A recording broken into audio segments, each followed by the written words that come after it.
There is a silent battle that many men and women fight every single day, an invisible force pulling from the depths of the mind, a habit, an impulse, a shadow that seems stronger than willpower itself. Some call it vice, addiction, a destructive pattern, but its true name is subconscious programming. And today in this text, I will reveal something that very few spiritual teachers have ever dared to say openly. You are not broken. You are programmed. And all programming can be replaced, dismantled, and rewritten. Based on the hidden principles of Joseph Murphy, the father of the modern subconscious mind, this journey is not a sermon, not a moral warning, and not an empty promise. It is a mental technology, a profound method to unleash the inner forces that have always been on your side. Prepare to discover the secret code through which your subconscious creates or destroys habits, how to neutralize an impulse before it even enters your mind.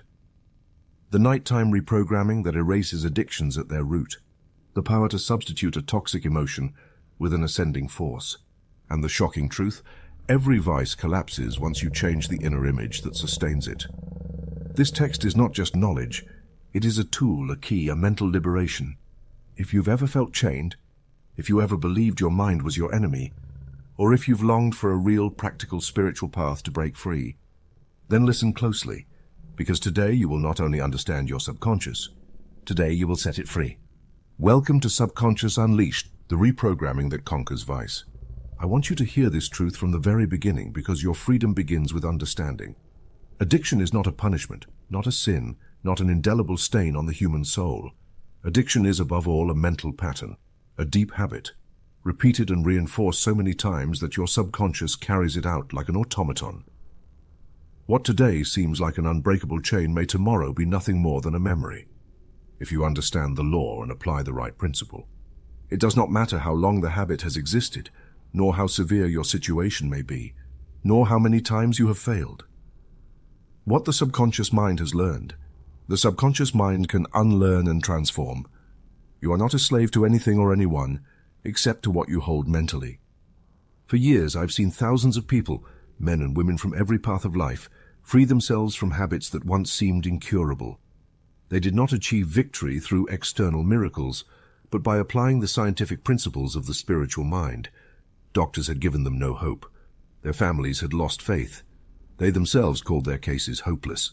Yet the law of the subconscious, once understood, is always willing to open a door where before there was only a wall. Just as a river finds its course, even through the hardest stone, so the inner power can carve a path where human effort fails. I want you to understand the revolutionary concept of this book. The subconscious mind that today maintains the addictive pattern is the very same mind that can become your most powerful ally in total liberation. It is the deep mind that, through repetition and emotion, learned to seek refuge in the habit. And it is that same mind that, through new repetition and new emotion, can embrace freedom, serenity, and true fulfillment. Addiction is not a life sentence. It is a pattern that can be rewritten. Just as a farmer pulls out weeds and plants wheat, you can pull out the old habit and sow a state of permanent freedom. Allow me to share a few brief testimonies so that hope may already begin to take root in your heart. I received a letter from a mother who, for 20 years, was enslaved by alcohol, losing her job, her family, her dignity. She applied the affirmations and visualizations you will learn in these pages. After 21 days, she noticed her anxiety beginning to fade. After a month, inner peace began to fill the space once dominated by urgency. Today, after 3 years, she lives in sobriety and joy, a living testament to the mental law applied with faith. Another man, ruined by gambling, believed he would never again feel self-control. He persisted with the techniques explained here, repeated his decree of freedom daily, visualized the life he desired, and in less than 2 months the compulsion vanished.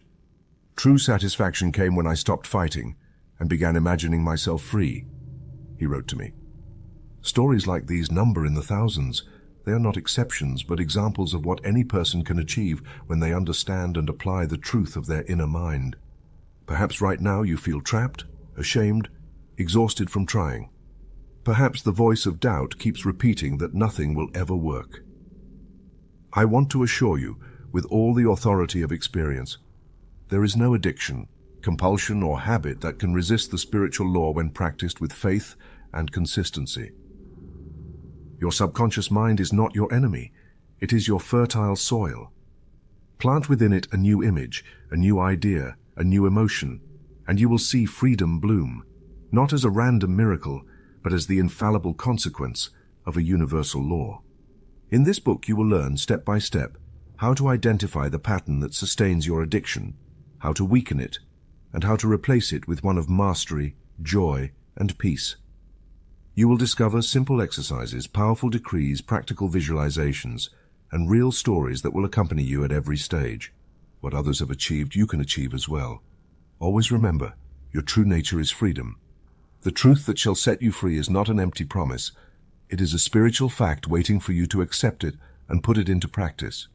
Now your journey back home begins, to your true self, where no chain can hold you. Freedom is in your hands, and the mental law is the key. Take it, and you will see the door to a new life open before you. How to free yourself from addictions through the power of the mind. Based on the teachings of Joseph Murphy, we have noticed that over 80% of the people who visit our channel are not subscribed. You can support this project by pressing the subscribe button and liking the video. Thank you for inspiring us to continue creating more and better content for you. Before we continue, let me remind you that if you want to learn how to use the law of attraction to improve your life, I've created a completely free guide for you. You have the link in the description. Are you ready to transform your life? Chapter 1. The Invisible Slavery of the Subconscious. Allow me to speak to you with simplicity and with depth, like a friend who has seen many men and women cross from captivity into freedom. Addiction is not a moral flaw, not a hidden evil in your blood. It is a pattern of thought imprinted upon the great creative reservoir we call the subconscious mind. That pattern activates automatically, like a clock that does not consult the will in order to keep beating. When you understand this, you stop cursing yourself and begin to re-educate your inner power. In that shift, hope is born, and hope, united with mental law, works wonders. What is the subconscious? Imagine a simple diagram that you can see right now with your eyes closed. Two circles, one above and one below. The upper one is your conscious mind. The lower one is your subconscious mind. Between the two there is a door, an invisible hinge called attention. Through that door enter ideas, images, words, sensory impressions. The conscious mind chooses, like a gardener deciding which seeds to cast into the soil. The subconscious mind receives like fertile ground that does not argue. It accepts the seed and brings it to life. If you plant wheat, you harvest wheat. If you plant weeds, you harvest weeds. The soil does not judge, it simply obeys. Thus acts your subconscious. It does not reason, it does not compare, it does not deliberate. It accepts and reproduces. Your word is law to your mind. Addiction is born when an idea is repeated until it sinks into that soil. At first, it is a passing thought. I need this to relax. It seems innocent. A day of tension, another of loneliness. A celebration seeking borrowed sparkle. The idea descends through the door of attention, falls into the furrow of the subconscious, and germinates. You water it again with emotion, with images, with rituals. The cigarette between your fingers becomes a symbol of belonging, the glass an illusory passport to peace. The glow of the gaming screen becomes a refuge of lights to hide the inner darkness. Repeat it. If the habit is born, you repeat it and the habit grows. Repeat it with fear and the habit becomes a compulsion. It is that simple. It is that serious. Do not say, I am weak. Say the truth. My subconscious learned a mistaken route and now I correct it. This is the cardinal premise. What has been learned can be unlearned. What has been imprinted can be re-imprinted. Nothing is lost when you know the law. Electricity is not evil. If you connect it properly, it lights the house. If you cross the wires, it produces a short circuit. Mental energy obeys the same principle. Correct the circuit, and the light shines again.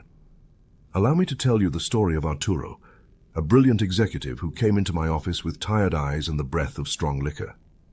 Doctor, he told me, I run a company. Everyone greets me politely, yet inside I am empty. Every night I repeat the same song. I need this to relax. 2 bottles take me to bed. 2 shames wake me in the morning. I answered calmly, "You do not need liquor. Your subconscious mind learned to associate relaxation with a liquid. Change the image, and the effect will change." He looked at me incredulously. "That simple?" "Yes," I said. "As simple as sowing and harvesting, as certain as the gravity that brings down the apple." "But I've read books about willpower," he replied. I explained, "The will directs, but it does not create. Willpower is the rudder, not the engine. The engine is the subconscious. If you fight against the tide, you exhaust yourself. If you steer the rudder, the very wave pushes you toward the harbor. Study for a moment the difference between your two minds. The conscious mind is the pilot that chooses, that judges, that decides. It is the lookout at the bow. It observes the emotion that rises, examines the thought that arrives and says yes or no. The subconscious mind is the deep ship, silent, massive, filled with titanic forces. It receives the order and carries it out. If the order is fear, it will produce trembling, sweating, palpitations, and the urge to flee. If the order is peace, it will produce well-being, calm, and restorative sleep. When for months or years you repeated, "I need this to calm down," the subconscious concluded, "This is the master order." When tension appears, open the drawer, take the bottle or the packet. It does not judge. It obeys. I have seen strong men collapse before a small glass of amber liquor. I have seen noble women weep before a box of chocolates, as if the chocolate had some evil will of its own. It does not. You are the one who grants powers. "Whatever you bind on earth shall be bound in heaven," says the Master in the language of mental law. This means what you bind in your conscious mind becomes bound in your subconscious, and you repeat it until it becomes reflex, like the musician who practiced a scale 1,000 times, and whose fingers later fly on their own. So the addict has practiced an association thousands of times, and his hand flies on its own toward the habit. Not wickedness. Automatism. How is the chain formed? A thought, an emotion, an image. Repeated, they become belief. Belief is a magnet. It attracts circumstances, friends, places, smells, even hours on the clock that confirm its command. Then belief becomes habit, and habit, when soaked in fear, becomes compulsion. Fear is the glue of all slavery. You fear the emptiness, fear the anxiety, fear the night, fear the silence, and then you say, "I need this." And your mind responds, "Yes, you do. You have planted and watered. That is why you harvest the same fruit. But today, here, we uproot the root." The old thought taught you to accuse yourself. It told you you are weak, you are guilty, you are worthless. That voice is not from God. The inner voice of wisdom says, "You are the image of the eternal. Within you lies a fountain of peace." Modern science confirms what ancient sages proclaimed. The deep mind responds to image and feeling. The electrons of your brain obey the pattern you contemplate. The vibration of your idea travels like a wave through the ether to every cell. If the idea is slavery, the body acts it out. If the idea is freedom, the body embodies it. Let us return to Arturo. I asked him to record the first thought that appeared before the impulse. "Observe the initial instant," I told him, "like one who hears the first distant strike of a drum." He returned 3 days later with a notebook. He had noted brief phrases. "I deserve it. Today was hard. Just one drink." "I'll stop after this," I explained. "These are seeds. They are not facts. They are commands. As long as you sign them with your emotion, the subconscious will obey and lead you to the bar like an autopilot." He lowered his head. "So what do I do when they appear?" I replied, "Do not fight them. We will see this in the next chapter. Today you will learn to identify them and to see their trick. A habit becomes an addiction at the exact moment when you stop feeling free to say no. That is the knot. Before you made the decision, now you feel the decision takes you. But listen, that knot was made with threads of thought. And every knot tied by the mind can be untied by the mind. Nothing bound by your thought is beyond the reach of your thought. This is the good news. You may tell me, "Doctor, my case is special." I understand you. Everyone who came to my office told me the same. I remember a music teacher who smoked 40 cigarettes a day. Every class ended with a ritual: a coffee, a cigarette, a sigh. "It's my break," she repeated. That was the verb that gave life to the habit. Break equals cigarette. I asked her to change the image. Now, when the bell rang, she closed her eyes, imagined her lungs as 2 rosy gardens, saw pure air entering like morning light, and said, "I breathe the breath of God. Peace sustains me. I am free." At first her hand trembled, searching for the pack, but she smiled and repeated her decree. In 21 days the ritual changed. The break was a glass of pure water. Deep breathing became her new song. Emotion transmuted. The association dissolved. The chain broke. You shall know the truth, and the truth shall make you free. What truth? That your subconscious is your servant. You are the conductor. It is the orchestra. If the conductor waves the baton of fear, the trumpets of alarm will sound. If the conductor marks the measures of serenity, the violins of the soul will answer with harmony. Do not wait to feel free in order to affirm freedom. Affirm freedom and you will feel freedom. Emotion follows thought as a shadow follows the body. Now we enter your inner laboratory. Close your eyes after you finish this paragraph and practice the main exercise. First, decide that you will observe the first spark before each impulse. Do not judge it, observe it. Say within, I observe, and by observing, I govern. Second, when the thought appears, I need this. I can't bear this emptiness. Just a little. Recognize it as an old seed. Say, this is an echo, not a command. Third, name it with serenity. The old suggestion appears. I bless it and let it go. Fourth, breathe 3 times slowly and deeply. As you inhale, imagine light. As you exhale, imagine releasing the rope of the knot. Fifth, plant the new seed immediately, simple and firm. I am free. The peace of God fills me. I choose life. Do it now. Do it tonight. Do it tomorrow upon waking. Plant the new idea with feeling, like a farmer who waters his garden at dawn. What you water grows. Perhaps you ask, and if the impulse returns, observe again the first thought. There lies the root. Do not enter combat. For what you fight, you perpetuate.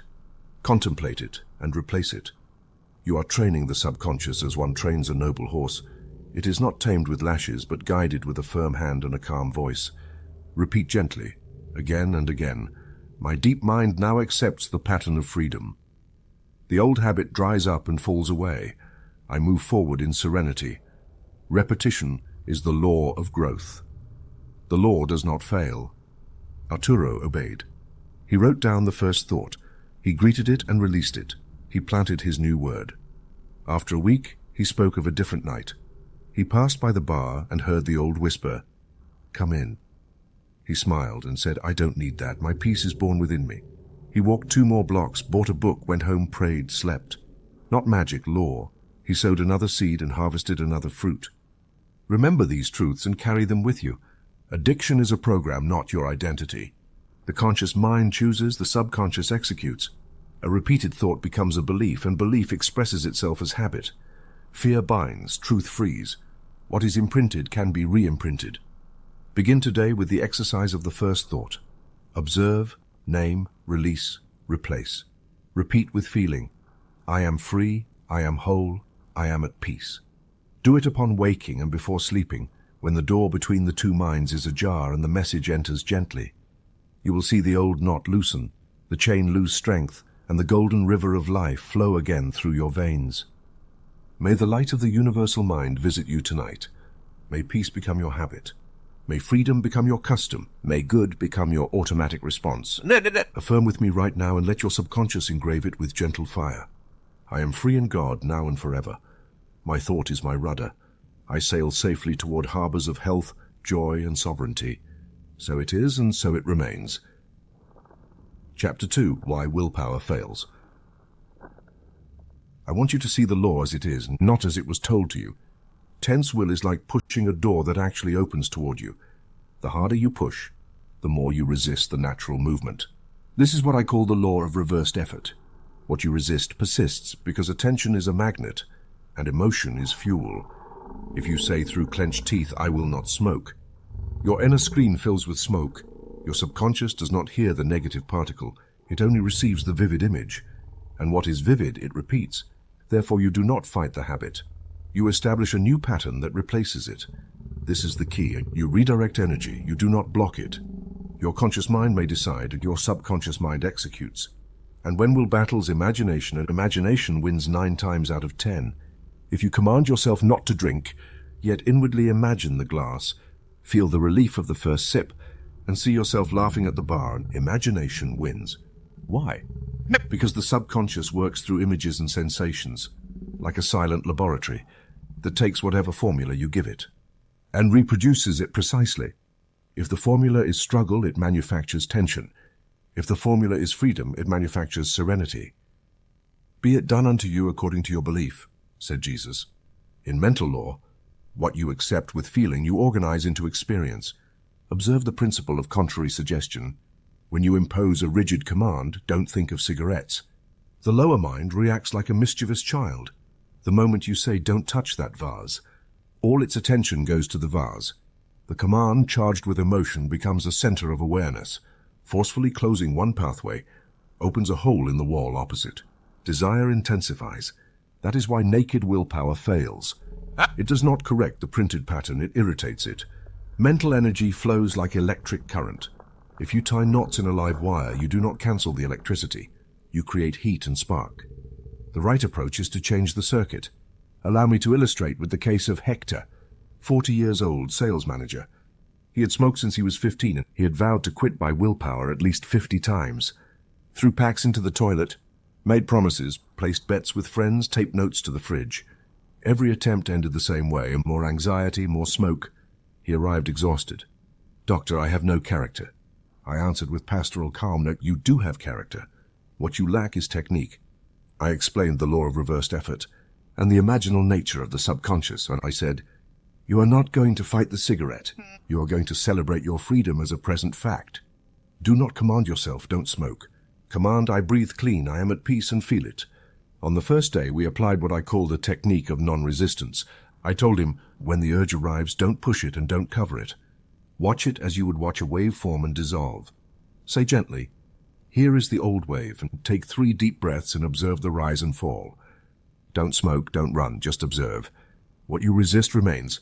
What you observe without feeding dissolves. Non-resistance is not passivity, and it is mental hygiene, like a pharmacist letting a cloudy liquid settle. To separate the sediment, you let the agitation drop, and the contents become clear. Meanwhile, we imprint the new pattern, morning and night, when the door between conscious and subconscious is ajar. Hector would lie back, relax from feet to head, and pronounce with faith, "My lungs are pink gardens, clean and strong. The breath of God flows through me, and every cell rejoices, and I am free." I asked him to feel it as a present truth and not as a future wish. Right emotion is the medicine. That activates the electrons of the image in the brain. During small intervals of the day, he repeated, "Peace, power, purity." After 1 week, some urges deflated in 30 seconds. After 14 days, the peak of anxiety dropped in half. On day 21, he said, smiling, "Doctor, I walked past the kiosk and my hand didn't move. I found myself breathing deeply, savoring the air." He achieved permanent freedom through correct mental method in 21 days. Willpower had failed in 50 attempts. Law, applied with method, succeeded in 3 weeks. He did not fight, he replaced. I want you to understand the inner mechanics of this replacement. Your subconscious is like a photographic plate. The plate does not argue with the lens. It records whatever image it receives, light and shadow. If you place before the lens the image of chemical relief, the plate captures it. If you place the clear image of respiratory peace, the plate captures that too. Repeated exposure engraves the same image until the pattern reveals itself in behavior. So it is with liquor, tobacco, gambling, screens. The old thought ordered you, endure. The new thought instructs you, imagine and accept. One produces contraction and the other produces conversion. You may ask, then I don't need will, and you do, but not as a whip, as a rudder. Will serves to steer attention back to the right image again and again with gentle firmness. You use will to take your mental seat, close your eyes and feel the desired state.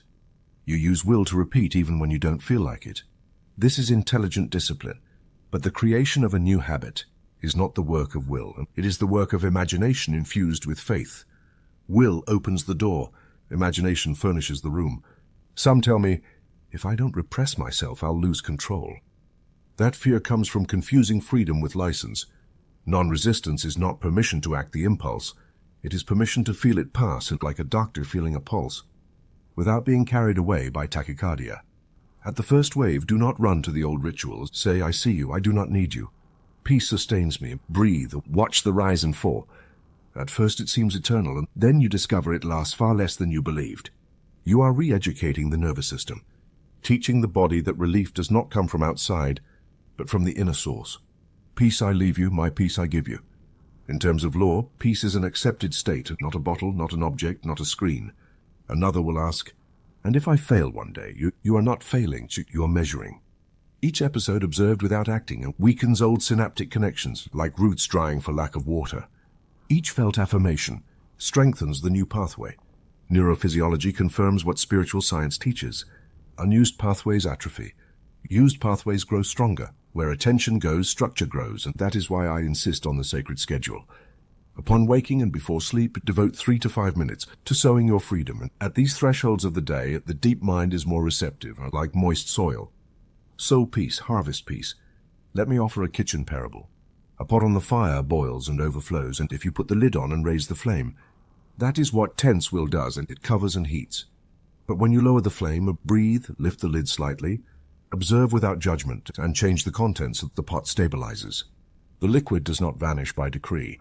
Its behavior changes because conditions change. Your impulse is the pot. Your conscious breathing lowers the heat. Your decree and vision change the contents. As simple as a household task, as scientific as law. Now practice. I give you, with tested authority, the technique of non-resistance for this chapter. When the urge arises to drink, to smoke, to gamble, to scroll, stop where you are. Do not run. Feel the soles of your feet.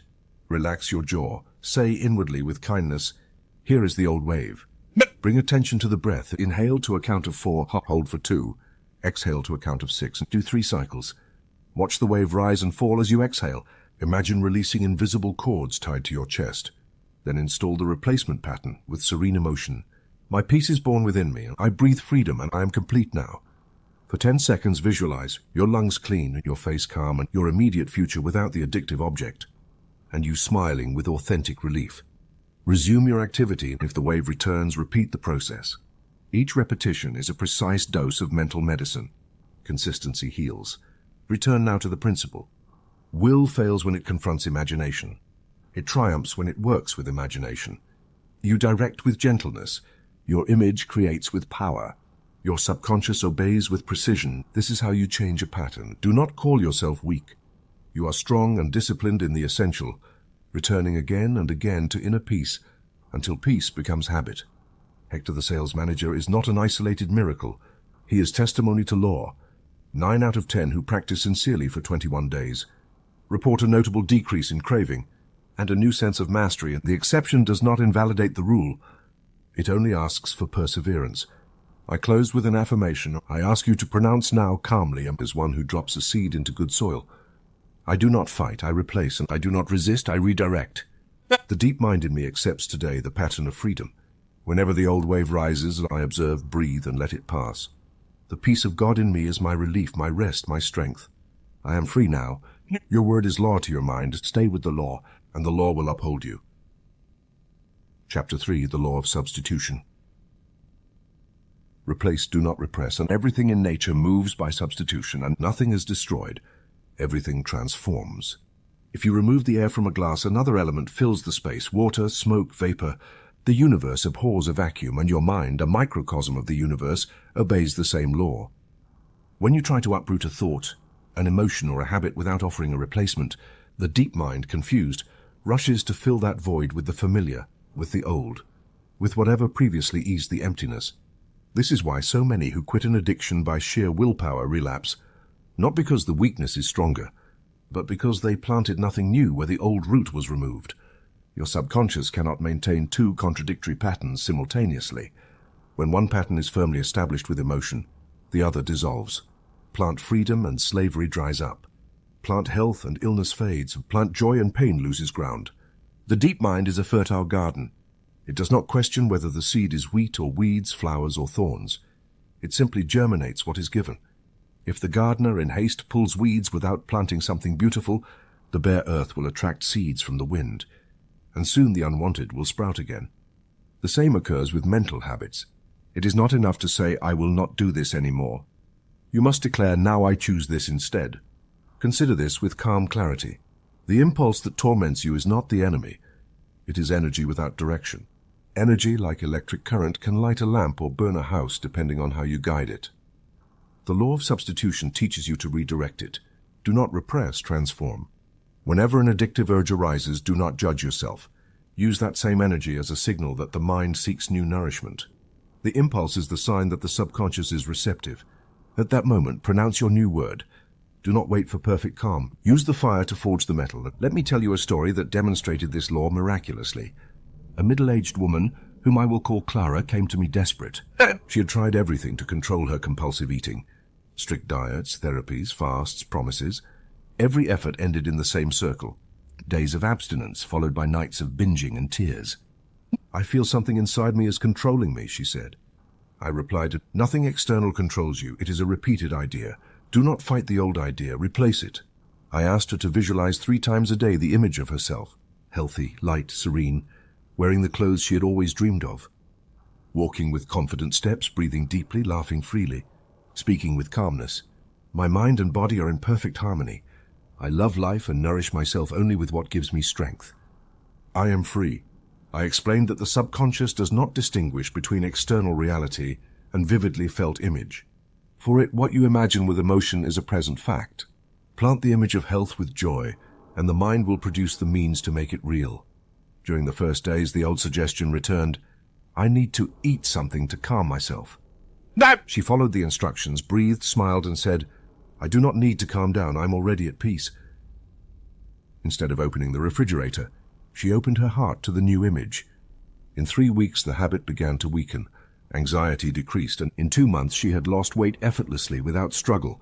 Her final statement was, I did not win a battle, I changed my nature. She had understood the law. This law of substitution works in all areas. If a fearful thought arises, do not fight it, because in fighting it, you feed it. Say calmly, God in me is peace, all is well. If resentment appears, do not repress it.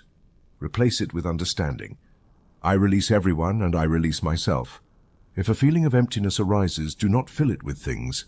Fill it with love and purpose. Life flows in me and satisfies me. Every word spoken this way is a golden seed. Repeated with feeling, it takes root in the subconscious and bears fruit according to its nature. Many fail because they stop midway. They believe that eliminating the bad is enough. They do not understand that when the mind is left empty, it draws again from the familiar. It is like a closed room where you remove the air without opening the windows. The vacuum calls in external pressure, and air rushes in with force. The mind requires movement.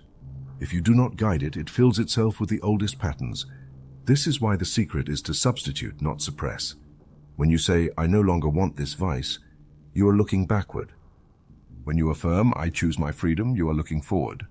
One gaze creates shadow, the other creates light. Energy follows the direction of your attention. Do not look at what you fear. Contemplate what you love. Repression is shadow, substitution is sun. Observe the law at work in nature. When spring arrives, there is no need to fight winter. The growing warmth replaces the cold. The new season asserts itself by presence, not by war. The same occurs with your mind. You do not need to fight addiction. Make thoughts of freedom bloom, and the old winter will dissolve. Many seek to heal by battling what they call an inner demon. There is no demon. There is habit, memory, misdirected energy. If you light a lamp in a dark room, the darkness does not exit through the door. It simply vanishes before the light. You do not expel shadow, you introduce clarity. Thus acts the law. Do not repress darkness, ignite a luminous idea. Your obedient, precise subconscious cannot hold 2 opposing images at once. When the image of freedom becomes firm, the image of slavery vanishes effortlessly. The change seems miraculous, but it is natural. Light and shadow do not argue. Light appears and shadow dissolves. I invite you to practice the impulse substitution technique. It is simple yet powerful. When the addictive urge arises, cigarette, drink, phone, food, do not enter battle. Stop, breathe. Recognize the impulse as a signal, not an enemy. Say inwardly, calmly, and with certainty, I am free, I am complete, I am at peace. Repeat the phrase 3 times, feeling each word as a key that opens a door to serenity. Then visualize your free self, smiling, in control, breathing deeply. Stay a few seconds in this image. Do this every time the old impulse appears. Each repetition is a sowing, and each sowing is a new sprout. If one day you yield, do not condemn yourself.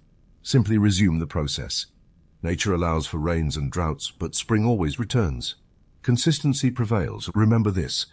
No thought is erased, it is only replaced. No vacuum lasts, it only waits to be filled. Choose which seed you will plant in your inner soil.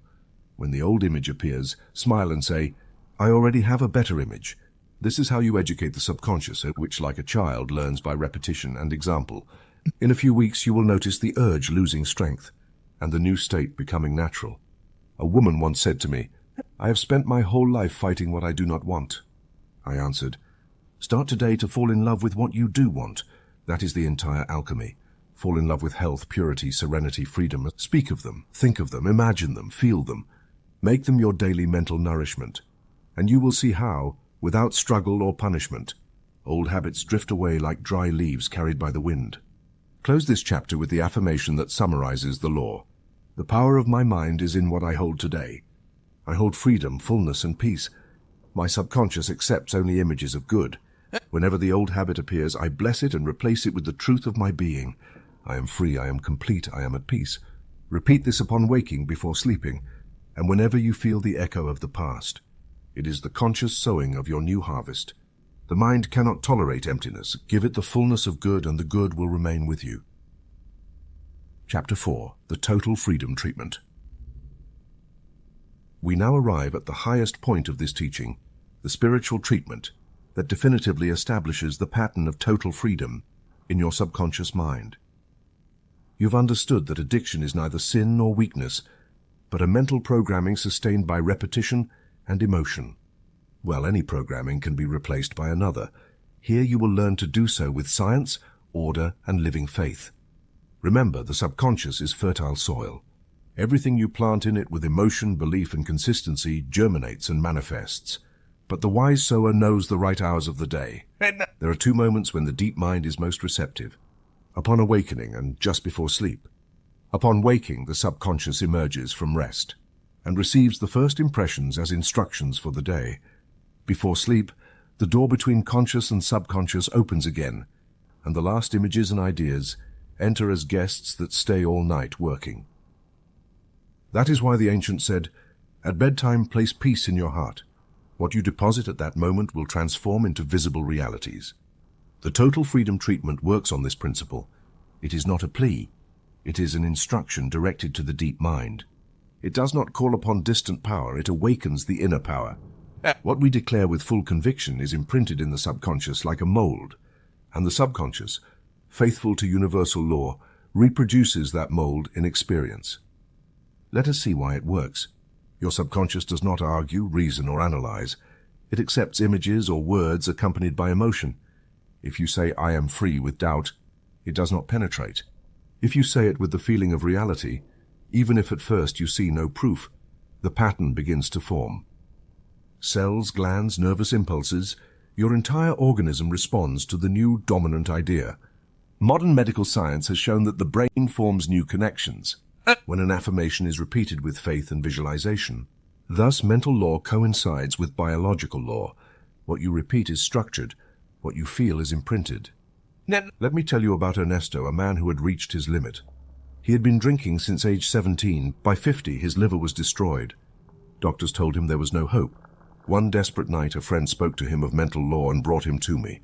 His gaze was defeated, but in his voice there remained a thread of faith. I explained, "Ernesto, your deep mind created the habit. The same mind can create freedom, and do not complain, reprogram. We are going to teach your subconscious a new song." I gave him the total freedom treatment and asked him to recite it in the morning upon waking, and at night before sleep for 21 consecutive days, calmly and devotedly. I said, "It does not matter if you do not feel it yet. Feeling will come with repetition. If doubt arises, repeat it anyway. Consistency is what engraves the new groove in your mind." The treatment I gave him, and now give to you, is as follows. I am free from all slavery. My subconscious mind now accepts my complete freedom. Every compulsion dissolves in the light of truth. The presence of God within me guides and strengthens me. I feel my freedom as a completed fact. Peace fills me, serenity surrounds me, divine power sustains me. I am free, free, free. I instructed him to say it softly, sitting or lying down and with a relaxed body and calm breath. After reciting it, he should remain silent for a few seconds, visualizing a simple image. Himself serene, walking under the morning sun, and with a joyful face, a strong body, and clear eyes. He was to feel this image as if it were already true. During the first days, the old impulse appeared strongly. I insisted, "Do not repress it, do not blame yourself, do not yield to despair. Observe the impulse and repeat the treatment. On day 14, he wrote me a note. Last night I slept deeply for the first time in years. Upon waking, I felt a peace I had never known. By day 21, he came to see me with new energy. He had not touched alcohol for 3 weeks, and his skin looked different. He said, "I do not know how, but I have no desire." I replied, "You do know, you imprinted it." He continued the treatment for another 40 days. Years passed.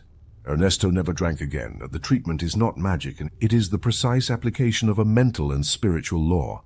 It works because it directs your attention and emotion toward an image of freedom already realized. Remember, the subconscious creates according to the model you provide. If you visualize struggle, it creates struggle. If you visualize peace, it creates peace. That is why the correct mental attitude is to feel freedom as present, not as a future goal. When you say, "I will be free," you place freedom in a tomorrow that never arrives. When you affirm, "I am free now," the subconscious accepts the now as permanent reality. Practice as follows. Morning. Upon waking, before the day's thoughts invade, remain in silence for a few moments. Breathe deeply 3 times. Recite the treatment with attention. Do not do it mechanically. Feel each phrase. Imagine you are turning on lights in the rooms of your mind. Visualize your day flowing with calm, joy, and self-mastery. See your body obey the new idea. Light, strong, luminous. Night. Just before sleep, repeat the same treatment. Feel yourself bathing in a current of light. Relax every part of your body, feet, legs, abdomen, chest, arms, face. Let your words fall like drops of oil upon the subconscious. After the final decree, "I am free, free, free," let sleep take you. That affirmation will be the last impression your deep mind receives before entering its nocturnal work. The ideal time to establish a new pattern is a minimum of 21 days, because that is the cycle in which brain and subconscious consolidate a new pathway. Many continue for 40 days or a lifetime. Repetition does not tire, it renews. Each recitation strengthens the new path. Let us briefly analyze each phrase. "I am free from all slavery," and this is the declaration of fact. You do not say, "I want to be free." You affirm what already exists in the spiritual realm. My subconscious mind now accepts my complete freedom. Here you give direct instruction to the creative power. You tell the subconscious which pattern to maintain, not with force, but with serene authority. Every compulsion dissolves in the light of truth. You name the process as dissolution, not struggle. Light does not argue with shadow. It dissolves it by presence. The presence of God within me guides and strengthens me. You introduce the idea of inner assistance. You are not alone. The life principle that pulses in every atom is with you, cooperating. I feel my freedom as a completed fact. Feeling is the key. The emotion of freedom opens the subconscious. Feel the joy of being whole and at peace. Peace fills me. Serenity surrounds me. Divine power sustains me. Here you stabilize the new pattern. Peace is the seal of mental achievement, and I am free, free, free. The triple repetition engraves the idea with rhythmic force. Practice this treatment with faith. If you forget one day, do not punish yourself. Resume the next. Consistency matters more than perfection. Within a few weeks, you will notice impulses lose power. The mind that once obeyed addiction now obeys freedom. I have received hundreds of letters from people who used this treatment and freed themselves from habits they believed invincible. Some were heavy smokers, others drinkers, others dependent on gambling or toxic relationships. All agreed. When they stopped fighting and began affirming their freedom with faith, the change occurred. Remember, your word, felt and believed, is law for your mind. Do not plead, declare, do not fear, trust. The subconscious does not distinguish between divine and human command. It only recognizes dominant emotion. Declare freedom with certainty of feeling, and your inner universe will reorganize all its forces in your favor. Close your eyes for a few seconds and repeat with me now, "I am free from all slavery. My subconscious mind now accepts my complete freedom. Every compulsion dissolves in the light of truth. The presence of God within me guides and strengthens me. I feel my freedom as a completed fact. Peace fills me, serenity surrounds me, divine power sustains me. I'm free, free, free." Let these words resonate in your chest. Breathe deeply and feel that something deep within you has begun to move. The process has started. The seed is sown. Cultivate it each day and you will see a freedom blossom.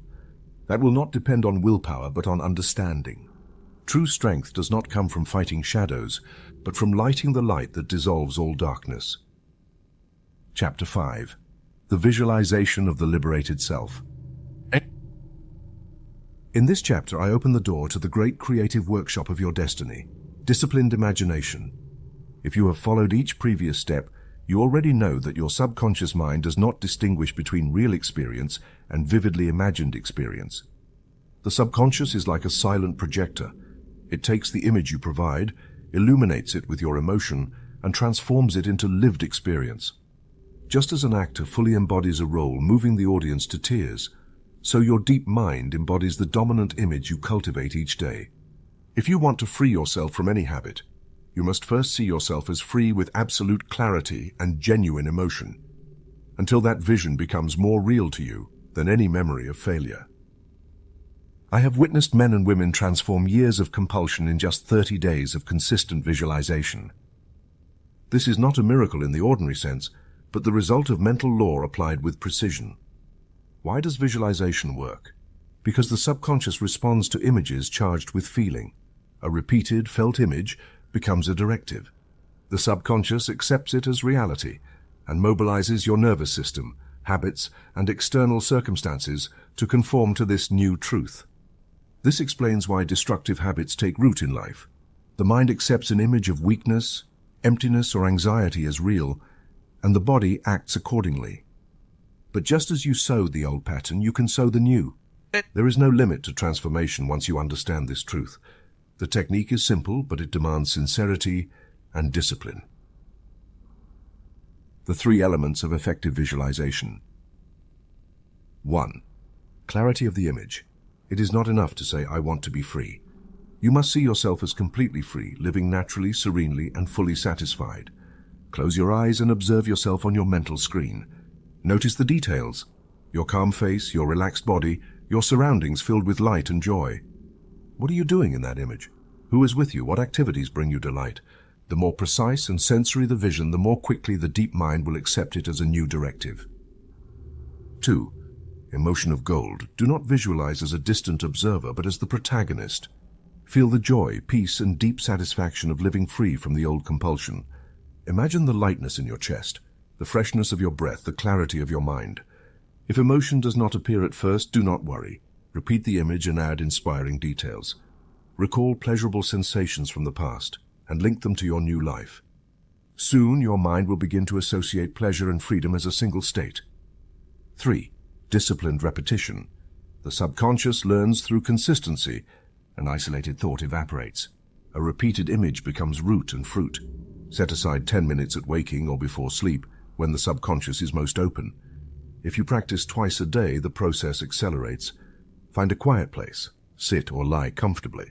Close your eyes, breathe deeply 3 times, and prepare your mind as one would clean a canvas before painting. The mental screen technique. Imagine a large luminous screen before you, like an interior cinema. Project onto it the image of yourself completely free. If the old impulse was drinking, see yourself at a social gathering with a glass of water or juice, smiling, conversing, feeling peace. If the addiction was tobacco, visualize your lungs breathing pure air, your skin glowing, your breath fresh. If it was gambling, see yourself enjoying a walk outdoors, reading a book, having a deep conversation, feeling whole and fulfilled. Feel safe, light, and joyful. Allow the image to grow in sharpness and color. Do it patiently, like tending a fragile plant that soon takes root and grows strong. If your mind becomes distracted, and it will at first, do not judge yourself. Return again and again to the screen like a painter refining each stroke until perfect. Discipline is the mother of all transformation. Let me share the story of Ricardo, a man enslaved by gambling for over 15 years. He had lost friends, family, work, and was on the brink of ruin. A friend already practicing mental law introduced him to disciplined visualization. Ricardo began each morning before anything else, and each night before sleep, seeing himself completely free.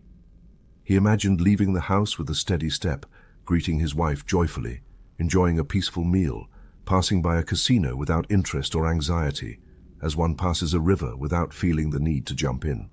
Whenever the old craving appeared, he returned mentally to his screen and made it brighter, warmer, more real.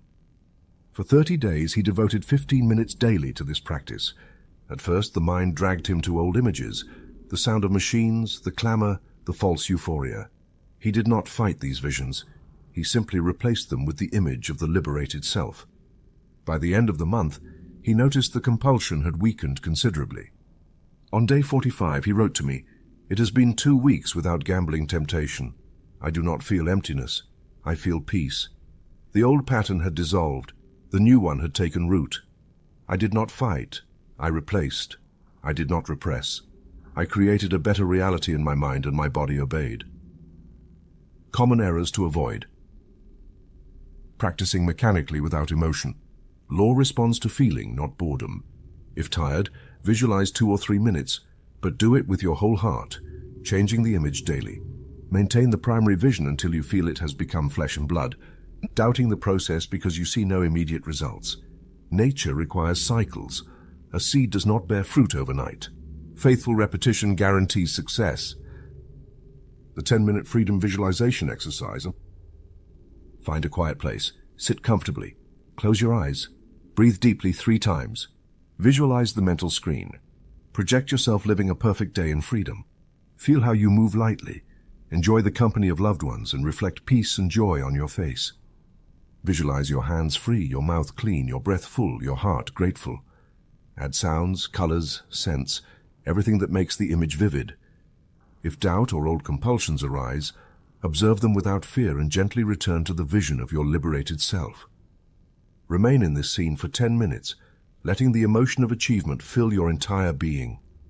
When finished, open your eyes slowly and give thanks for the freedom that is already yours internally. Repeat this exercise daily. Soon you will notice impulses losing power, your mind choosing new paths on its own, and your external reality reflecting the image you have planted. Remember, the deep mind does not distinguish between what occurs outside and what you imagine with force and emotion. What you hold inside will, sooner or later, manifest outside. Plant your freedom with the clearest, most joyful vision you can. Do it today, tomorrow, until it becomes natural to see yourself as a full, healthy, serene, and free being. Close your eyes, breathe deeply, and affirm with conviction, "I see my life full, free, and happy. I now feel the peace and deep satisfaction of freedom. What I behold in my mind, I receive in my experience. I am free now and forever." Thus the image is sown, ready to bloom in your subconscious. The law responds, freedom is on its way. Stay with the vision, stay anchored, and you will witness the promise of a new life fulfilled. Chapter 6. Alcoholism, the Liquid Prison. If any addiction has left deep marks on society and the hearts of countless families, it is alcohol addiction. Alcoholism is a liquid prison, a glass that begins as relief but ends as a chain, and the desire to escape pain opens the door to persistent slavery. Here in these pages I affirm with full conviction, no chain is stronger than the correctly applied mental law, and no habit is eternal if you re-educate the subconscious power that sustains it. The psychological root of alcoholism. It is not, as many believe, simply a lack of character or moral weakness. The true origin is an unconscious attempt to escape pain, emptiness, fear, failure, or old wounds. When the soul finds no comfort, it seeks artificial relief. When the heart has no peace, it clings to the bottle as if it were a harbor in the storm. Thus the illusion arises, alcohol gives me relief, courage, and forgetfulness. But the relief is momentary and the price is high. Freedom, health, dignity, and authentic joy. The subconscious records every experience with intense emotion.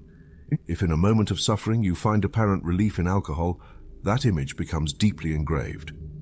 With each new difficulty, the deep mind suggests the same solution.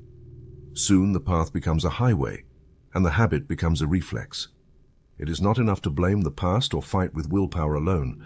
The deep mind must receive a new image and emotion, more powerful than the old artificial comfort.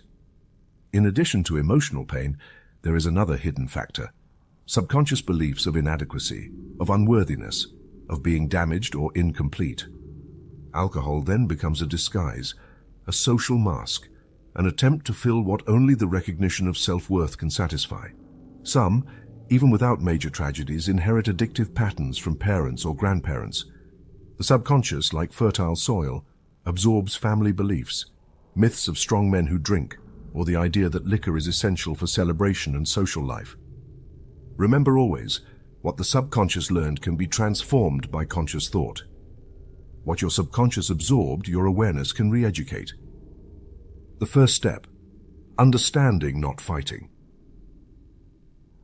The first step to freedom from alcoholism is not struggle, but understanding. When you realize that the root is a mental image, not a physical necessity, you begin to see the way out. The next step is to replace the false peace of alcohol with true inner peace. You cannot fight the emptiness. You must fill it with something greater, truer, more powerful. Here enters the spiritual law, the spiritual treatment for alcoholism. The treatment is simple, repeated, and profound. At waking and before sleep, when the subconscious is most receptive, repeat with sincere emotion the following decree. Alcohol has no power over me. My peace comes from God within me. I am complete and satisfied without external substances. I feel my body clean and my mind free. Every cell responds to my new thought of purity and strength. I feel good about myself wherever I am. Joy arises from within me and is permanent. Divine grace fills and sustains me, and I am free, free, free. This treatment is not just an affirmation, it is a daily re-education of the subconscious. Each time you repeat it, imagine your body healthy, your breath pure, your hands steady, your days full of inspiring activities. If the mind resists and says, "I can't," return to the affirmation calmly, as one repeats a melody that gradually overcomes the noise. Do not fight the impulse. Observe it, breathe, and speak your decree.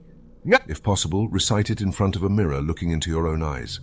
Feel something true and deep awaken within. Overcoming social challenges. One great challenge is the social environment. Custom leads many to feel that refusing a drink is rejecting friends, family, or celebration itself. Here, a practical technique helps. Before any gathering, visualize yourself entering with steady steps and a sincere smile. If someone offers alcohol, imagine your calm response. "Thank you. I feel very well this way."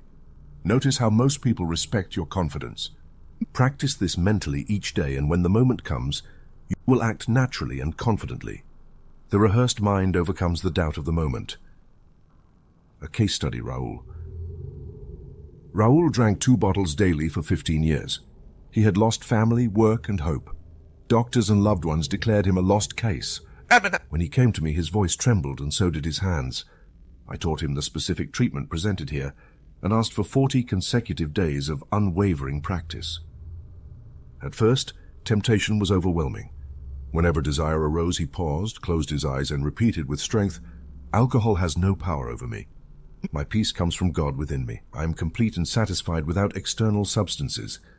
Days passed. Nights were filled with sweat and anxiety, but he did not give in. He breathed, affirmed, visualized. By day 40, he felt as if an invisible door had opened. He told me, "For the first time in years, I walked past a bar and felt no pull. I felt peace, joy, and freedom." 10 years later, Raoul remains sober and writes me a letter of gratitude each year. It was not brute willpower. It was consistency and spiritual law. Key principle.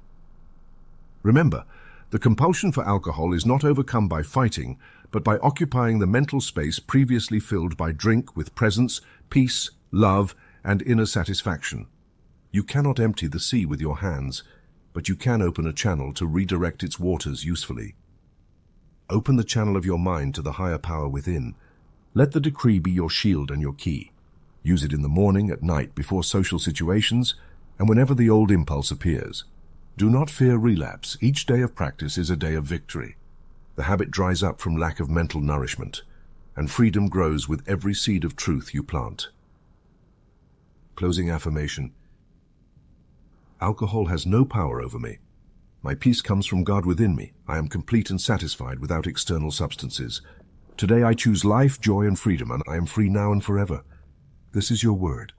Your word is law for your mind. Speak it, breathe it, act it. The river of freedom flows within you. Stay in its channel and life will sustain you. Chapter 7. Tobacco, breaking the chains of smoke. No. Let me speak to you about a habit that has seduced generations under the guise of pleasure, distinction, or comfort. Tobacco. Much more than a physical habit, the act of smoking is, in reality, a subconscious ritual. The mind associates the cigarette with relaxation after a long day, identity within certain circles, belonging during social gatherings, or a brief respite amid stress. The cigarette becomes an emotional crutch, a companion in solitude, a symbol seemingly saying, "I am in control. I decide." Yet behind that smoke lies an invisible chain that tightens with each repetition. It is not enough to quit smoking physically. If you do not reprogram the deep associations in your subconscious, the void left by the cigarette will demand to be filled, whether by another habit, by anxiety, or even by illness. Here lies the root of many relapses. The subconscious requires a new image, a genuine sense of satisfaction, a sense of identity and belonging that arises from inner truth, not from an external substance. Emotional triggers of tobacco. Consider the moments that once compelled you to smoke. Perhaps you smoked after completing a difficult task, as a reward or signal of a well-deserved pause. Perhaps in moments of solitude the smoke became company. In uncomfortable conversations the cigarette offered refuge. At parties it served as a bridge to approach others. All these moments have one thing in common. The cigarette was associated with relief, identity, and belonging. The mistake is not in seeking peace or companionship. The mistake is in seeking it outside, in something that ultimately takes more than it gives. True liberation requires observing these patterns without judgment. Do not blame yourself for seeking comfort. Recognize that your subconscious learned a mistaken path, and now you have the power to guide it toward a new one. The spiritual science of reprogramming. Repetition of higher ideas and emotions impressed with conviction dissolves the old habit and establishes freedom as a natural state. I invite you to practice the 21-day treatment for permanent tobacco freedom. This period is not arbitrary. Studies and testimonies show that 21 days are sufficient for the subconscious to deactivate an old association and begin consolidating a new one. The key is consistency and depth of feeling while reciting your treatment, every morning upon waking and every night before sleep. Sit comfortably, close your eyes, and breathe deeply 3 times. Then speak in a calm, confident voice.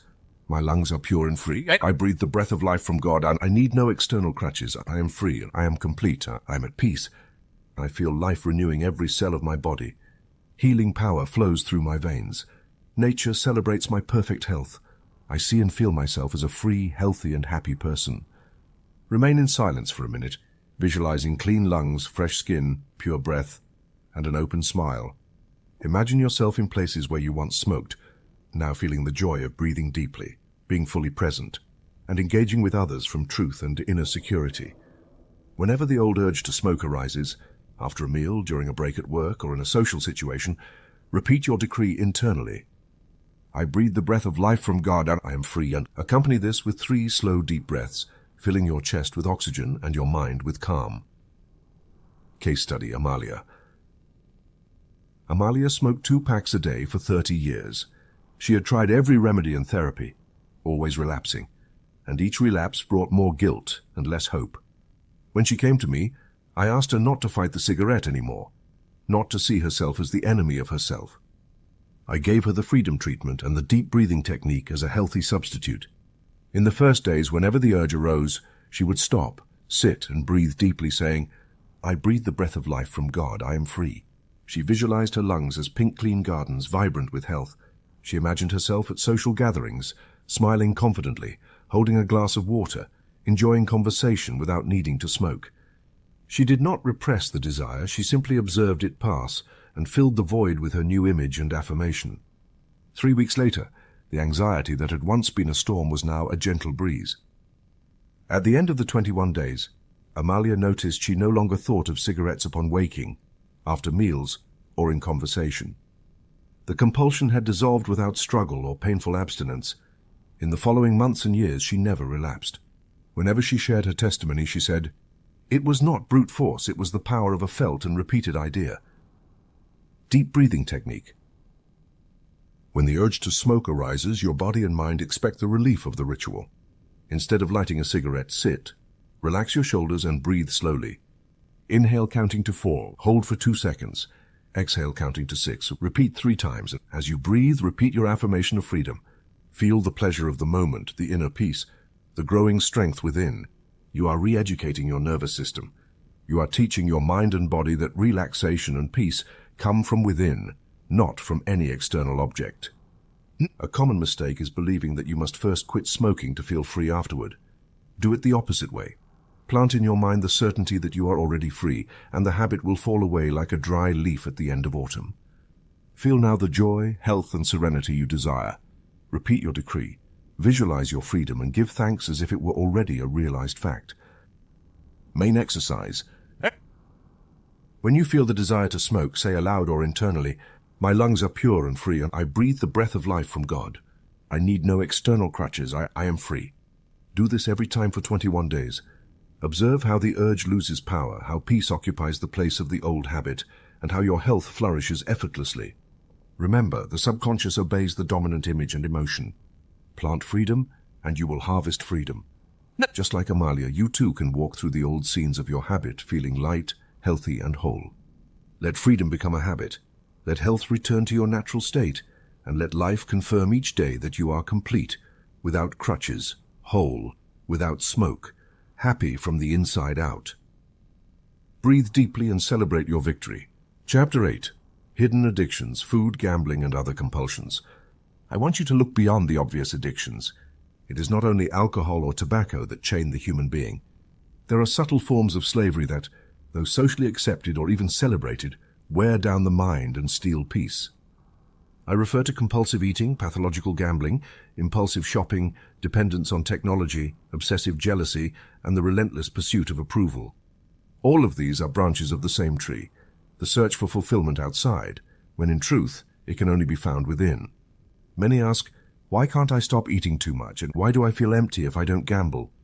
Why do I return again and again to the same behavior, even knowing it harms me? The answer is always the same.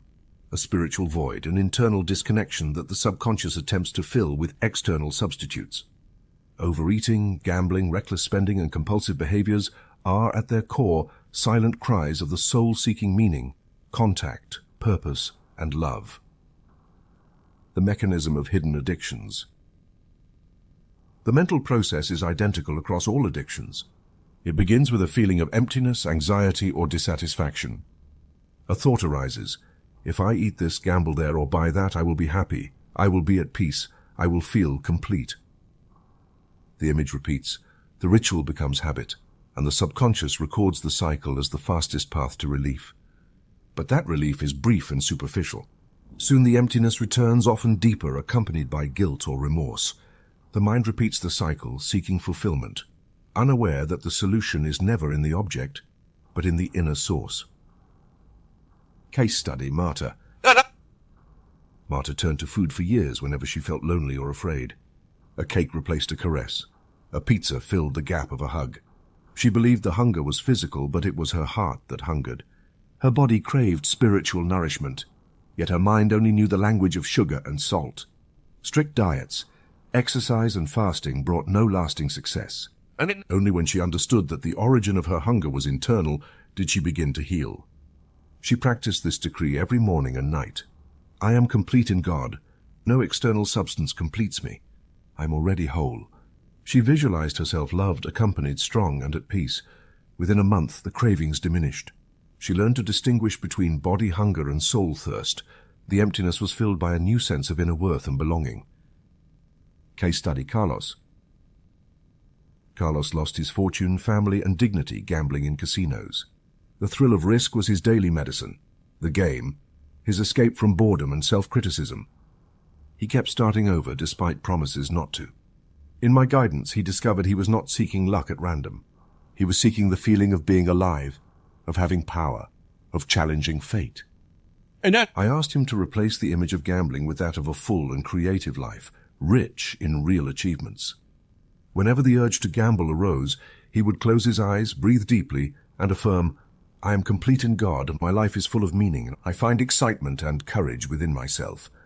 After 30 days, the anxiety decreased.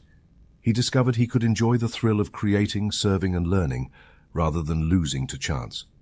The impulse disappeared, control returned, and above all, joy was restored. Your practice. Now observe your own habits honestly, without judgment. Some patterns repeat because you seek relief, belonging, love, or power. Some behaviors return despite promises to abandon them.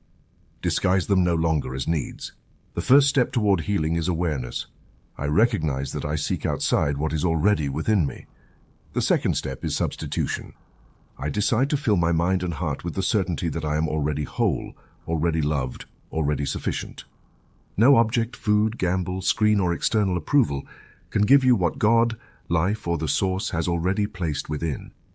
The external only temporarily reflects what you choose to feel and affirm inside. Daily treatment. Make the following treatment your daily prayer. Upon waking and before sleep, repeat aloud or mentally with full conviction. I am complete in God. No external substance or behavior completes me. I am already whole, already sufficient, already loved. Whenever the old urge arises, remember the truth. Life flows within me and fills me. My mind chooses thoughts of fullness, and my heart feels secure and at peace. I now feel the joy of being who I am. Internal joy replaces every compulsion. The elixir of life becomes your nourishment. I am free, I am complete, I am whole now. Visualize for a few minutes a scene in which you enjoy life without the presence of the old habit. If you used to overeat to calm anxiety, imagine sharing a conversation, a walk, a book, feeling the true satisfaction of belonging and peace. If you used to gamble for excitement, imagine achieving personal challenges, celebrating progress, enjoying the thrill of growth, not chance. If your mind says this is not enough, respond with love. Thank you for the notice, but I am already sufficient. If the impulse arises, observe the thought, breathe deeply, and repeat, I am complete in God and I am already whole. Each repetition is a brick building the new house of your freedom. Do not be impatient if the impulse returns. Just as the sea brings old waves, your mind will bring memories. But consistency transforms the shore. One day you will discover the sea is calm, and the old habit is only a distant echo. You may think your case is different, everyone does. Yet the law is the same for all. The inner void fills with inner meaning, not with fleeting substitutes. Observe your hidden habits, name them without fear, and consciously replace them with this universal treatment. Just like Marta and Carlos, you too can recover real satisfaction, belonging, love, and joy from within. Remember, the subconscious accepts what you repeat with emotion. Make your decree your new habit. Whenever an impulse arises, stop and affirm with full faith. I am complete in God. No external substance or behavior completes me. I'm already whole. Practice it morning and night. Plant the certainty of your sufficiency and you will harvest permanent freedom, which only the connection with your inner source can give. Freedom is not a reward, it is your inheritance. Claim it. Plant the image of fullness in your subconscious and watch how, over time, all desire to seek outside what you already are dissolves into peace and joy. Thus the subtlest chains are broken and true life blooms within. Chapter 9. The Healing Power of Forgiveness. Listen to a profound truth, one that is rarely spoken in public but has the power to release centuries of suffering. Many addictions, at their deepest root, are self-punishment for old guilt, unresolved resentments, and wounds the soul has silently carried. There in the sealed vault of the subconscious, guilt operates like a slow poison, attracting behaviors that repeat the pain and perpetuate the cycle. I don't deserve to be happy. I am worthless. I failed. I must stop. These phrases may not always echo in your conscious mind, but they vibrate silently in the depths, and the addiction delivers the final blow. The subconscious, seeking punishment or relief, chooses the destructive habit. Let me say this clearly. No one came into the world to suffer eternally. No one was born destined to be a slave to a compulsion. Guilt is a mental fog, an illusion that dissolves upon contact with truth. Resentment, whether toward others or yourself, is a poison that does not harm the other, but corrodes the root of your own well-being. Many are bound not to a substance, but to a painful memory. Forgiveness is the balm, the universal medicine that dissolves emotional knots and allows life to flow freely. How it works. If you hold resentment toward someone, every thought of anger fuels your own suffering. If the resentment is toward yourself, each painful memory reinforces the belief that you do not deserve freedom or fulfillment. The subconscious, obedient as always, responds to this hidden command, producing anxiety, guilt, and ultimately the addictive impulse as punishment or escape. Thus the cycle repeats: pain, guilt, addiction, more pain. But just as the pattern was engraved, it can also be erased. Case study: Mario. Mario, a war veteran, spent years trying to drown battlefield memories, guilt over impossible decisions, and grief for fallen friends in alcohol. He tried every cure, but each relapse made him feel more unworthy, more alone, more trapped. In our session, I asked him, "Who have you not forgiven?" He wept like a child and said, "Myself, for surviving." I explained, as long as he did not forgive himself and accept the love still living inside him, his thirst would never be quenched. Together, we practiced the scientific technique of forgiveness. The method is simple but powerful. Each morning and night, repeat aloud or silently the following decree: I completely forgive myself. I release all resentment. I accept the love of God flowing through me. I know my past no longer has power over my present. Today I choose to be free. Today I choose to love and be loved. Every mistake is a lesson. Every wound is an opportunity for healing. Forgiveness dissolves the chains and peace fills me now. I instructed Mario to recall his most painful images without fear. Visualize them enveloped in light and say mentally, "This is also forgiven. This can also heal." If a face, episode, or word caused anger or shame, he repeated the decree until he felt relief. Peace did not always come immediately. Sometimes tears, sometimes silence. But each day the burden decreased. By the third week, he told me, "For the first time in years, I slept without nightmares." After a month, his desire to drink vanished. The emotional root, guilt, had dissolved in the ocean of forgiveness. What forgiveness means? Forgiveness does not mean justifying the offense or forgetting the past. It means releasing the energy tied to the pain, letting go of the role of victim or executioner, and opening the doors to love and acceptance. Authentic forgiveness begins with oneself. I allow myself to be human, and I allow myself to learn. I allow myself to move forward. Those who do not forgive bind themselves to their own mistakes and repeat the cycle. Those who forgive rise above guilt and allow grace to work in their lives. Some say, "I cannot forgive. I don't know how." I invite you to practice the total forgiveness treatment for 21 days, morning and night, calmly, with emotion and faith in the process. At first it may hurt, like when sunlight disperses fog and the eyes ache at the brightness. Persevere. Forgiveness is a gift you give yourself, not the one who hurt you. It is the supreme act of self-acceptance, the key to true freedom. If resentment is toward others, visualize that person surrounded by light and say mentally, "I bless you and release you. You no longer have power over me. I allow you to follow your path. I am free, and you are free." If resentment is toward yourself, imagine yourself as an innocent child. Give yourself this gift of compassion and repeat, "I completely forgive myself. The love of God sustains me. I am worthy of a new life." Each day, feel an invisible burden lifting.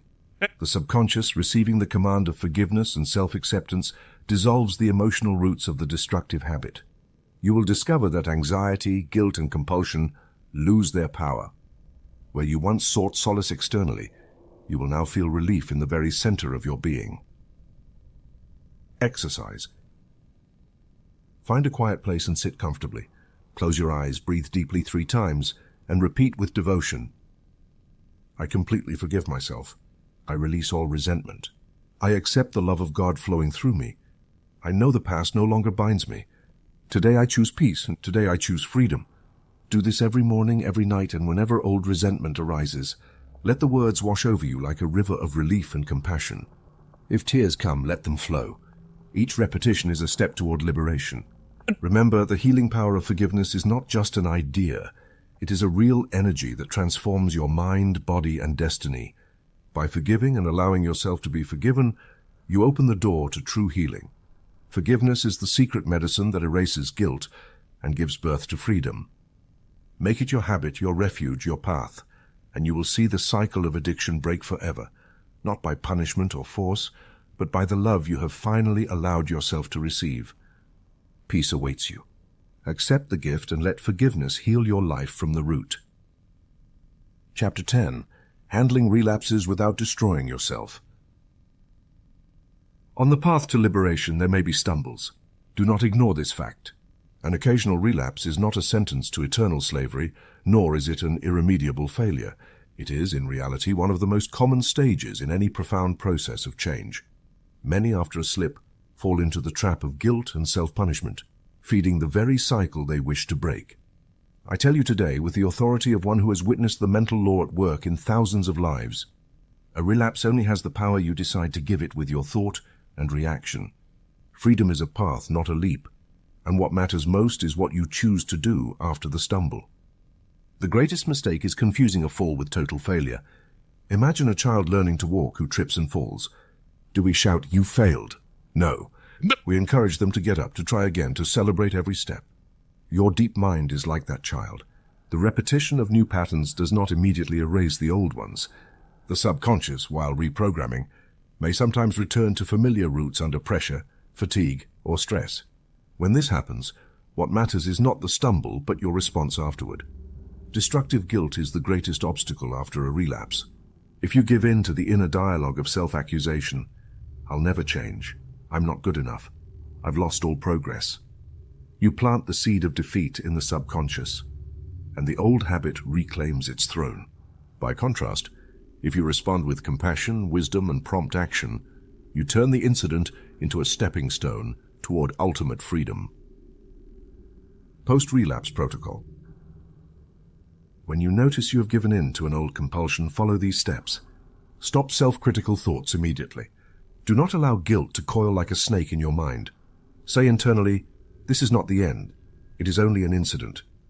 Breathe deeply 3 times. Feel the air cleanse and renew your body and mind. Affirm the post-relapse decree immediately. "This incident has no power. I continue my path of freedom now. My past does not define me, and I move forward free." Remember the progress achieved. Recall the days, weeks, or months of advancement. Each victory counts. Do not erase your history for one dark day. Resume your daily treatment without fail. That very night, recite your affirmation and visualization of freedom with even more emotion than ever.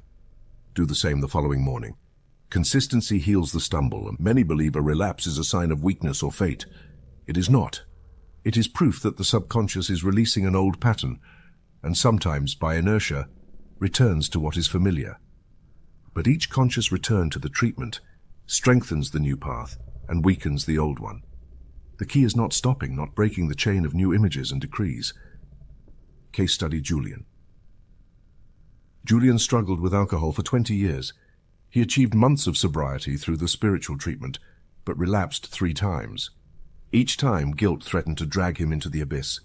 Yet he chose to apply the post-relapse protocol. Instead of sinking, he repeated his decree, breathed, and returned to his daily practice.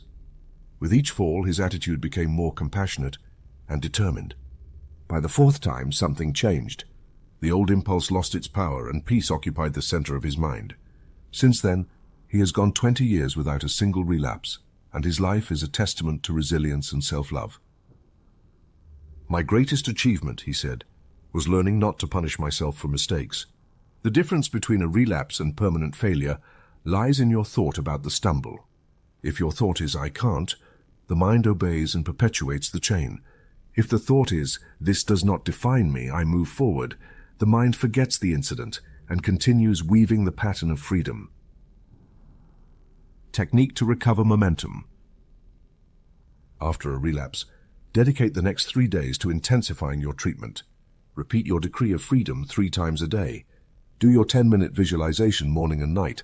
Write on a sheet of paper the reasons you desire freedom, and read it whenever doubt arises.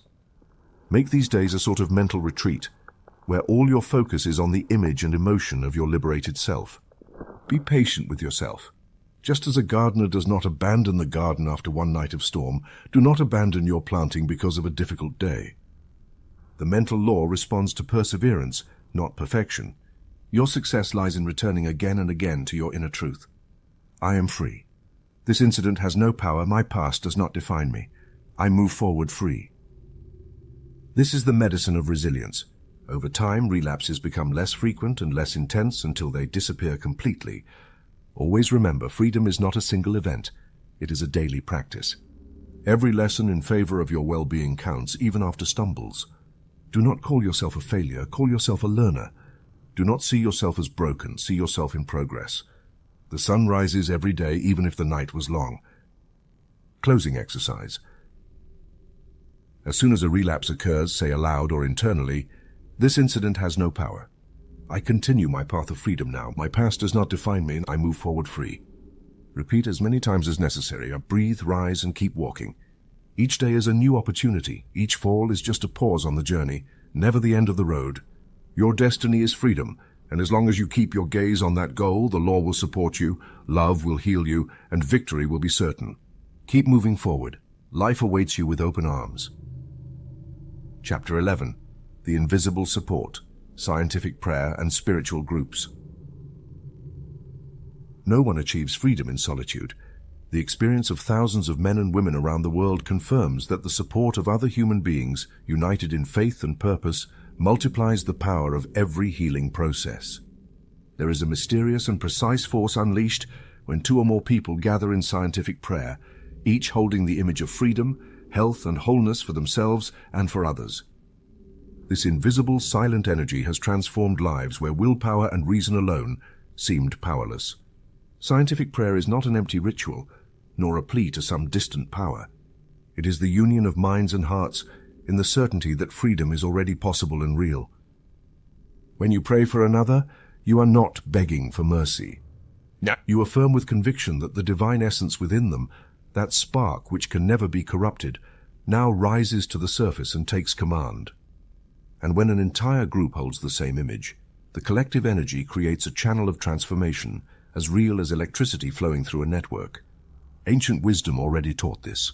Where two or more are gathered in my name, there I am, in their midst. Translated into mental law, this means that when several unite their attention and feeling on a positive idea, the subconscious of each participant and of the group opens and receives the new pattern with multiplying force. How to form or join a group. The first step is simple. Find one or more sincere companions willing to sustain a vision of freedom for themselves and others. The number does not matter. 2 are enough to start. 3 or more magnify the mental field even further. Set a fixed schedule. Once a week, every evening at a specific hour, or even remotely if meeting in person is impossible. Mental law is not limited by space. The protocol for a group session is clear and direct.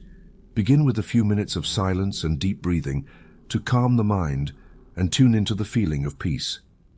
Each member states aloud or in their heart the purpose of the meeting. We are here to affirm the freedom and wholeness of everyone present and of every being seeking liberation. If desired, share a brief word of gratitude for progress made or blessings received. The group then recites the prayer treatment for each person in need. For example, I see Pedro completely free. His true divine nature emerges now. He is free. Repeat as many times as necessary, feeling the truth of these words, visualizing the loved one radiant in health, joy, and self-mastery. The group remains in silence for a few minutes, allowing the feeling of peace and certainty to settle in each heart. Finally, everyone gives thanks aloud for the action of mental law and departs, knowing the process has begun and continues its work, even if unseen. The story of 5 alcoholics who formed their own prayer circle is a luminous testimony of this law. They met every Friday in one of their homes, without any ceremony beyond shared conviction. At first, only one had achieved a few days of sobriety. The other 4 still struggled with frequent relapses. Yet they never stopped supporting each other in thought and word. Every session was an opportunity to affirm freedom for all. I see Pedro completely free. I see Marta completely free. I see Juan, Luis, Susana free.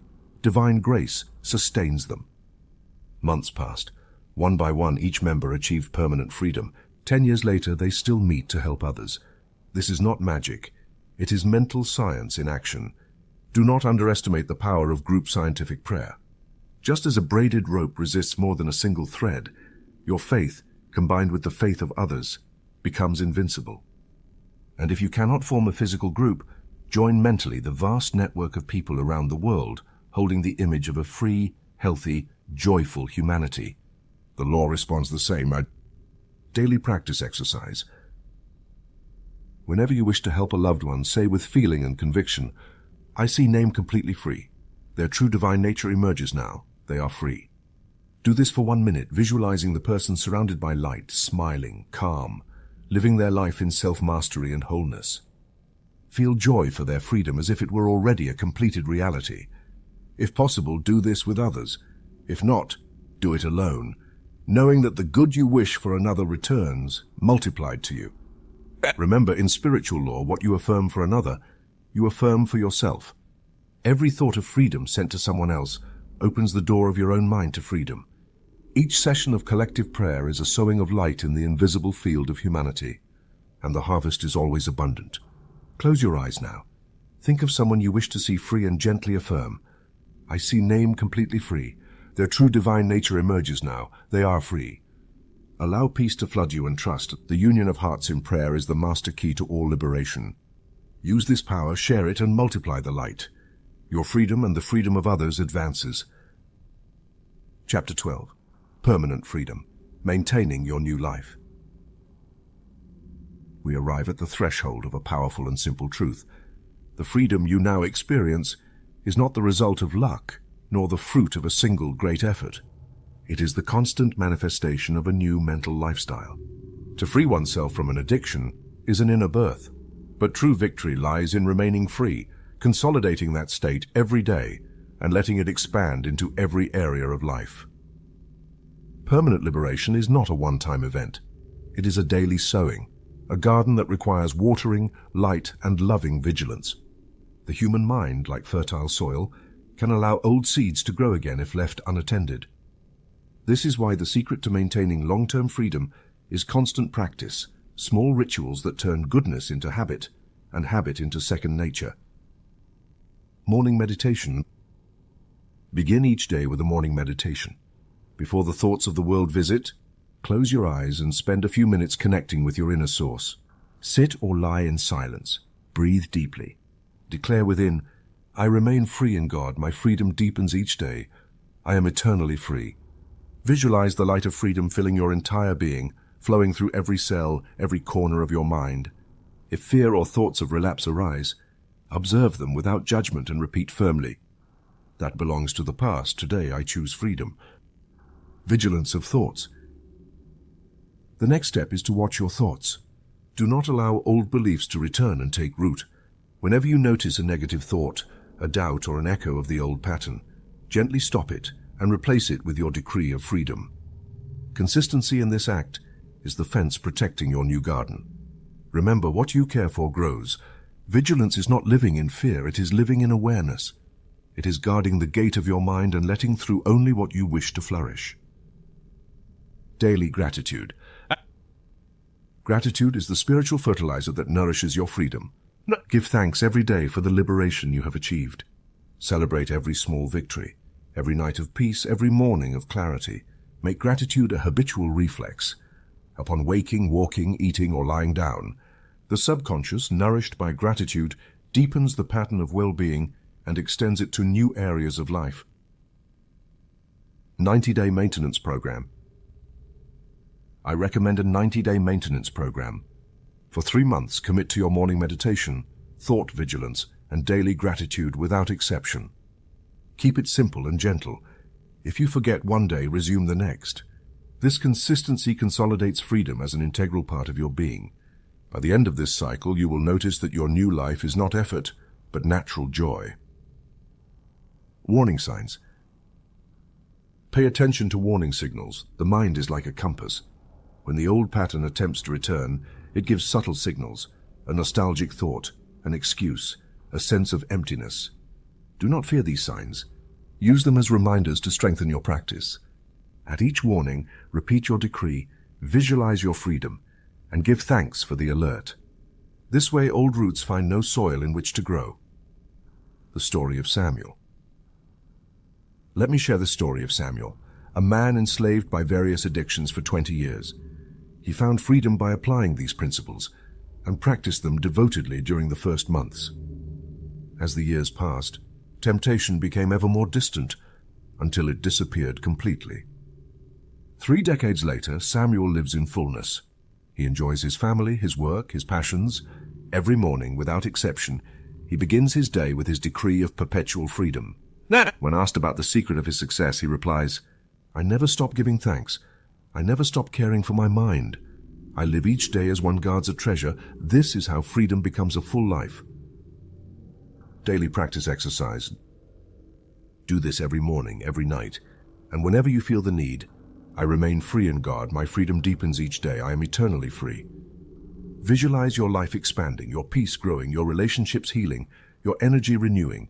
If ever you falter, return to this decree. It is your anchor, your compass, your perpetual medicine. Remember, beloved reader, freedom is your heritage, your right, your gift. A well-trained mind makes freedom an automatic reflection. Live with joy, gratitude, vigilance, and trust. Sow each day the seed of your decree, and let the harvest of peace and fulfillment flood your life.